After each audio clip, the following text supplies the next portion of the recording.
Hello friends, எல்லாருக்கும் வணக்கம். Lot of subscribers and members friends எல்லாருமே வந்துட்டு கமெண்ட் பண்ணியிருக்கீங்க. உங்களுக்கு வேண்டிய ஸ்டாக்கை பற்றி கேட்டிருக்கீங்க. இந்த டைமில் எந்த ஸ்டாக்கை பற்றி பேசுனா கமெண்ட் பண்ண உங்களுக்கு பெனிஃபிட்டாக இருக்கும், பார்க்குற வியூவர்ஸுக்கு பெஸ்ட்டாக இருக்கும் அப்படிங்கிறத அனலைஸ் பண்ணி சில ஃபில்ட்ரேஷன் பண்ணி இந்த வீடியோ நான் ரெடி பண்ணியிருக்கேன். ஓகேங்களா?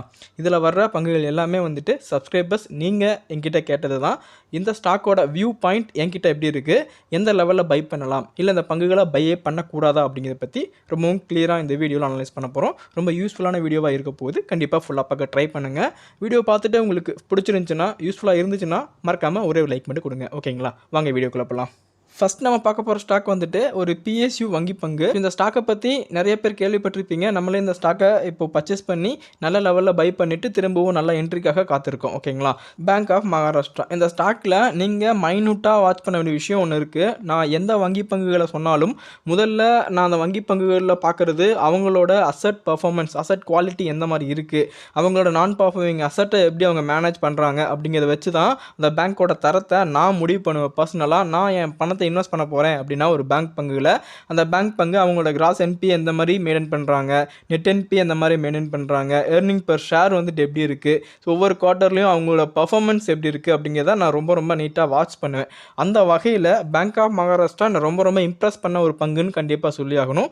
அதுக்கு ஒரு சிறந்த எக்ஸாம்பிள் வந்துட்டு மார்ச் 2023 ஸோ இப்போ ரீசெண்டாக வந்த டிசம்பர் 2023 ரிசல்ட் வரைக்குமே பார்த்தீங்க அப்படின்னா அவங்களோட கிராஸ் என்பிஏ ரொம்பவும் ஸ்ட்ராட்டஜிக்கலாக குறைச்சிருக்காங்க. இதுக்கு முன்னாடி 2020 டைம் ஃப்ரேமில் பார்த்தீங்க அப்படின்னா ஆல்மோஸ்ட் 7.69% வந்துட்டு கிராஸ் என்பிஏ வச்சுருக்காங்க. நெட் என்பிஏன்னு பார்க்கும்போது 2.59 வச்சுருக்காங்க. ஸோ இது ஒரு பேங்க் பங்குக்கு ரொம்ப மோசமான வேல்யூ. அதனால தான் அந்த டைமில் ஸ்டாக் வந்துட்டு ரொம்ப அடிமட்டமான ஒரு இடத்துல இருந்தாங்க. அதுவே அப்படியே படிப்படியாக மார்ச் 2021 ஜூன் அந்த மாதிரி செல்ல நல்ல விதமான பர்ஃபார்மன்ஸை அப்போவே நான் பர்ஃபார்மிங் சைடு கொடுக்க ஆரம்பிச்சிருக்காங்க. ஆனாலும் இந்த டைமில் அவங்களோட செயல்பாடுகள் எல்லாருமே பார்க்குற மாதிரி, எல்லாருமே ஒரு இம்ப்ரெஸ் ஆகிற மாதிரி இருக்குது. அந்த அளவுக்கு நல்ல விதமான இம்ப்ரூவ்மெண்ட்டை கொடுத்துருக்காங்க. ஈக்குவல் டு ப்ரைவேட் பேங்க் அளவுக்கு இவங்களோட பர்ஃபார்மன்ஸ் உயர்ந்திருக்கு. அதனால தான் இந்த ஸ்டாக்கில் நான் ரொம்ப புல்லிஸ்டாக இருக்கேன். கரண்ட்டாக அவங்க கிராஸ் என்பிஏ கிட்டத்தட்ட 2.04%, நெட் என்பிஏ ஆல்மோஸ்ட் வந்துட்டு கிட்டத்தட்ட 0.22% வச்சுருக்காங்க. இது ரொம்ப அட்ராக்டிவான ஒரு வேல்யூ. அதே போல் இவங்களோட ப்ராஃபிட் லாஸ் ஷீட் பக்கம் பார்த்தீங்க அப்படின்னா ட்ரையல்டு 12 மந்த் டேட்டா கம்பேரிட்டிவ்லி மார்ச் 2023 கரண்ட்டாக ரொம்ப ஹையாக இருக்குது. எனக்கு தெரிஞ்சு ரிசல்ட் ரொம்பவும் பாசிட்டிவாக வரப்போகுது பேங்க்குக்கு. So continue rally break out அப்படிங்கிறத கண்டிப்பாக இந்த ஸ்டாக் பண்ணுவாங்க. ஏன்னா பங்கு ஆல்மோஸ்ட் வந்துட்டு போன டைம் பேங்க் ரேலி அப்போவே கிட்டத்தட்ட 69 அப்படிங்கிற ரேஞ்சை டச் பண்ணிவிட்டு திரும்பவும் ஒரு இறக்கம் அப்படிங்கிறத கண்டினியூஸாக கொடுத்தாங்க. ஸோ இந்த டைம் வந்துட்டு இந்த ரிசல்ட்னால Q4 ரிசல்ட்னால இந்த 69 அப்படிங்கிற ரெசிஸ்டண்ட்டை திரும்பவும் பிரேக் அவுட் பண்ணிவிட்டு ஒரு upper trend, high trend set பண்ணுறதுக்கான வாய்ப்புகள் கொஞ்சம் அதிகமாக இருக்குது. கண்டிப்பாக நீங்கள் அந்த லெவலை கன்சிடர் பண்ணுறதுக்கு எனக்கு தெரிஞ்சு பெட்டரான ஒரு ஆப்பர்ச்சுனிட்டி இருக்கும். ஓகேங்களா? இல்லைனா திரும்பவும் ஒரு பாட்டம் சப்போர்ட் அப்படின்னு பார்த்தீங்க அப்படின்னா இந்த பங்குக்கு ஒரு மீண்டும் ஒரு 62 அந்த ரேஞ்சில் நீங்கள் இதை பிக் பண்ணிங்க அப்படின்னா இன்னும் ஒரு பெட்டரான ஆப்பர்ச்சுனிட்டி இருக்கும். ஸோ இந்த ரெண்டு வேல்யூவில் நீங்கள் கன்சிடர் பண்ண ட்ரை பண்ணுங்கள். என்னை பொறுத்தளவுக்கும் பங்கு நல்ல விதமான இம்ப்ரூவ்மெண்ட் கொடுப்பாங்க. ஸோ தேர்தலுக்கு இன்னும் சில தினங்களே இருக்கிறதுனால ஸோ வெயிட் பண்ணிவிட்டு நல்ல விதமான தரமான ஒரு ப்ரைஸ்லாம் இதை கன்சிடர் பண்ணுங்கள். என்னோட ஒப்பீனியன் படி வந்துட்டு கண்டிப்பாக தேர்தலும் ரிசல்ட்டும் ஆல்மோஸ்ட் வந்துட்டு கிட்ட வர்றதுனால ரிசல்ட் வந்ததுக்கப்புறமா ஆக்ஷன் வந்துட்டு ரொம்ப ஃபாஸ்ட்டாக இருக்கிறக்கான வாய்ப்புகள் இருக்குது. ஸோ கண்டிப்பாக இந்த மாதிரி பங்குகளை கன்சிடர் பண்ணி வைக்கிறது ரொம்ப பெட்டராக இருக்கும். ஓகேங்களா? அடுத்ததாக ஒரு நண்பர் வந்துட்டு GMR ஏர்போர்ட் இன்ஃப்ராஸ்ட்ரக்சர் பங்கை பற்றி கேட்டிருக்காரு. ஆல்மோஸ்ட் பங்கு கரண்ட்டாக வந்துட்டு ஒரு 85 to 90 அந்த ரேஞ்சுக்குள்ளே தான் இருக்காங்க. ஓகேங்களா? ஸோ இந்த பங்கை என்னோட ஒப்பீனியன் என்ன அப்படின்னு கேட்டிங்கன்னா, எனக்கு தெரிஞ்சு இந்த மாதிரி பங்குகளை நீங்கள் ஸ்கிப் பண்ணுறது உங்களோட போர்ட்ஃபோலியோவுக்கு ரொம்ப நல்லது அப்படின்னு தான் நான் சொல்லுவேன். இதுக்கு முக்கியமான காரணம் 4-5 இருக்குது. ஓகேங்களா? அதில் முதல்ல நம்ம வந்து பார்க்க போகிறது வந்துட்டு புக் வேல்யூ கிட்டத்தட்ட -1.66 அப்படிங்கிற ரேஞ்சில் இப்போதைக்கு அவங்க புக் வேல்யூ வச்சுருக்காங்க.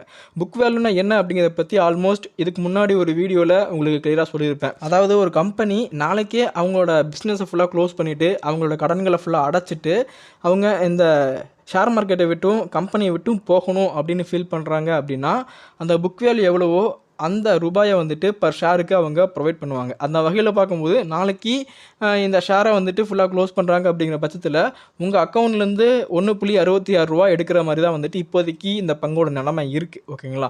இது ஒரு காரணமாக இருந்தாலும் இரண்டாவது காரணம் வந்துட்டு கிட்டத்தட்ட அவங்க பிளட்ஜ் பண்ணியிருக்காங்க ஷேர்ஸை. கிட்டத்தட்ட 63% ஷேர்ஸை வந்துட்டு அவங்க ப்ரொமோட்டர்ஸ் பிளட்ஜ் பண்ணி வச்சுருக்காங்க. அதை வச்சு கடன் வாங்கியிருக்காங்க.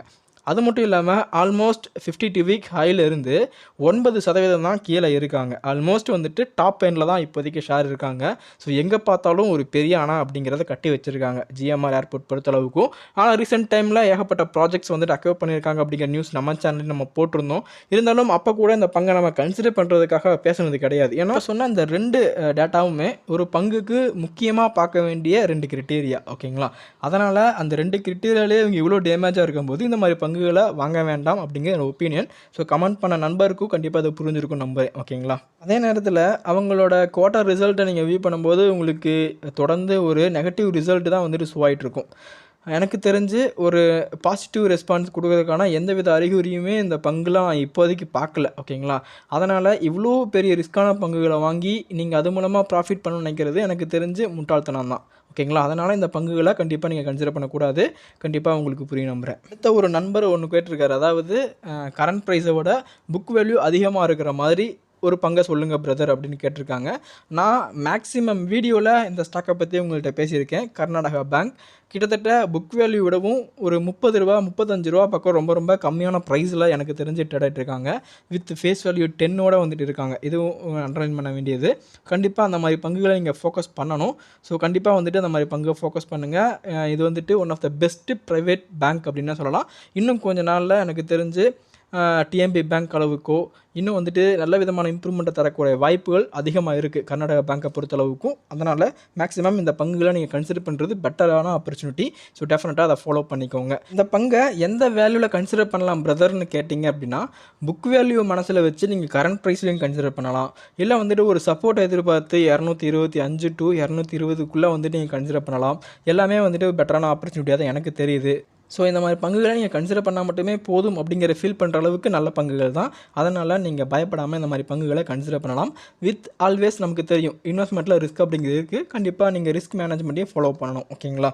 அடுத்ததாக நம்ம பார்க்க போகிறது ஐடிசி, விப்ரோ அண்டு ஹெச்டிஎஃப்சியோட என்ட்ரி லெவல் என்ன பிரதர் அப்படின்னு 2-3 நண்பர்கள் கேட்டிருக்காங்க. ஓகேங்களா? அதனால் அந்த பங்குகளை எந்த லெவலில் கன்சிடர் பண்ணலாம் அப்படிங்கிறத பற்றி பார்க்கலாம். ஆல்ரெடி இந்த 3 ஸ்டாக்கை பற்றியும் நான் நிறைய தடவை டிஸ்கஸ் பண்ணியிருக்கேன். 3மே எனக்கு தெரிஞ்சு ஒண்டர்ஃபுல் ஸ்டாக் ஃபார் ஃபியூச்சர். ஓகேங்களா? ஐடிசியை பொறுத்தளவுக்கும் கரண்ட் ப்ரைஸ் 427 அப்படிங்கிற லெவலில் இருக்காங்க. எனக்கு தெரிஞ்சு நீங்கள் கரண்ட் ப்ரைஸில் கன்சிடர் பண்ணுறது பெட்டரான ஆப்பர்ச்சுனிட்டியாக இருக்கும். ஏன்னா ஆல்ரெடி இந்த ஸ்டாக்கில் ஒரு வாய்ப்பு வந்துச்சு. அந்த வாய்ப்பில் மேக்ஸிமம் ஒரு 90% மெம்பர்ஸ் வந்துட்டு இந்த வாய்ப்பை யூஸ் பண்ணியிருப்பாங்க. மேபி அன்ஃபார்ச்சுனேட்டாக ஒரு 10% ஒரு 8% பக்கம் இந்த வாய்ப்பை இழந்துருப்பாங்க.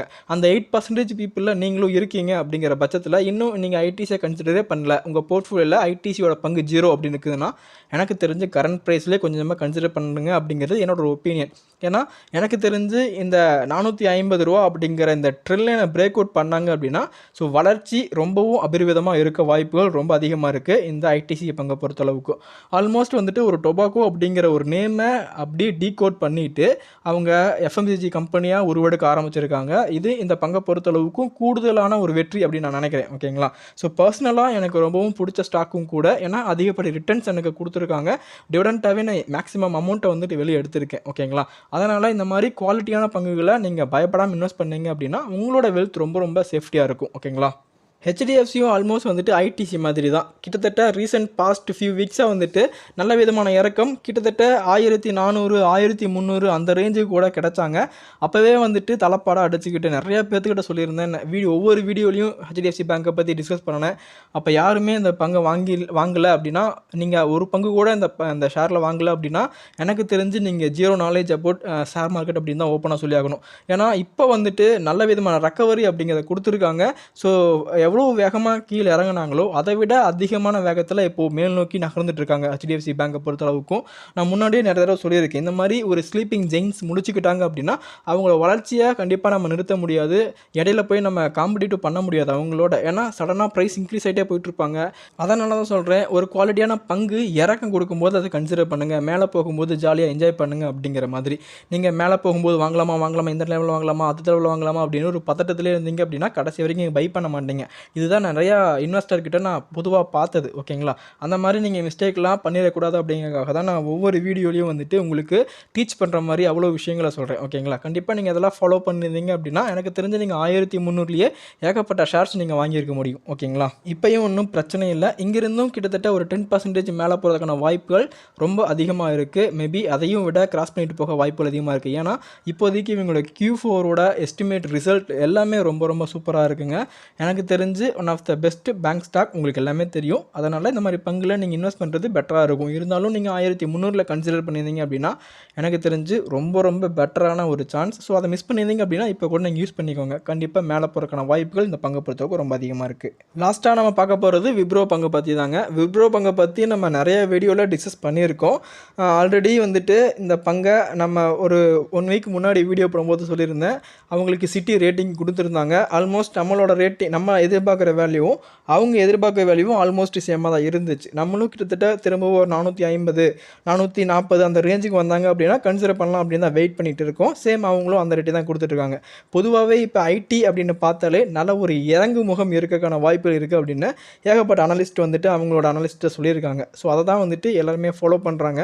ஸோ எல்லாருமே ஒரே விதமான ஒரு செயலை சொல்லும்போதோ செய்யும்போதோ வந்துட்டு அது நடக்கக்கான வாய்ப்புகள் ரொம்ப அதிகமாக இருக்குது. அதனால் திரும்பவும் பங்கு கண்டிப்பாக வந்துட்டு 450க்கு வருவாங்க. அப்போ நம்ம கண்டிப்பாக கன்சிடர் பண்ணலாம். ஸோ விப்ரோ வாங்கணும்னு நினைக்கிறவங்க மட்டும் எனக்கு தெரிஞ்சு கொஞ்சம் வெயிட் பண்ணுறது ஒரு பெட்டரான ஒரு வெயிட்டிங் டைமாக இருக்கும் அப்படின்னு எனக்கு ஃபீல் ஆகுது.